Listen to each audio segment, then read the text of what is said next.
Gugulatin ko yung asawa ko. Ipamimigay ko na yung mga manok niya habang wala siya. Ayan guys, oh, tignan niyo, no? Poging-pogi. Ayan. Tapos eto pa. Andun pa yung iba. Tilaok ng tilaok. Kaya ko sila ipamimigay guys, kasi ganito yun. Tuwing umaga ganito ang sinasabi niya dun sa handler. Toy, may shampoo pa ba yung mga manok natin? Mayroon pa ba silang vitamins? Nakakain na ba sila? Yan, ganyan ang sinasabi niya. Tapos, ang ginagawa pa niyan, wala siyang ginawa kundi humimas dyan sa mga manok na yan. Ayan. Ako guys, naaalala niya lang ako pag may utos siya. Ngayon, habang wala siya, ipamimigay ko yan. Oh. Ayun, meron pang talisayin. Oh. Tinatawagan ko ang katotoong Mindorenya, may talisayin pa dito, kunin mo na to, baka maunahan ka pa ng iba, dahil habang wala si Habibi, pamimigay ko na ito.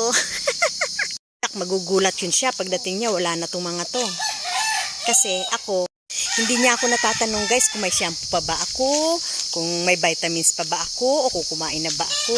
Sabagay, sabay kami kumakain kaya hindi niya tinatanong yun. Yan. Kaya pag napamigay ko na siguro yung mga manok niya, magugulat yan. No? Meron pang mga puti dito. Oh. Ayan, ang gaganda. Ang gaganda nila guys. Oh. Kaya sa mga gustong maka-avail, punta kayo dito sa aming S. Gregor Game Farm. Ayan, naghihintay na sa inyo ang mga manok.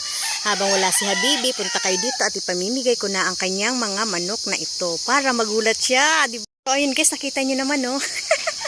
Sana magulat siya pagdating niya, wala na siyang manok.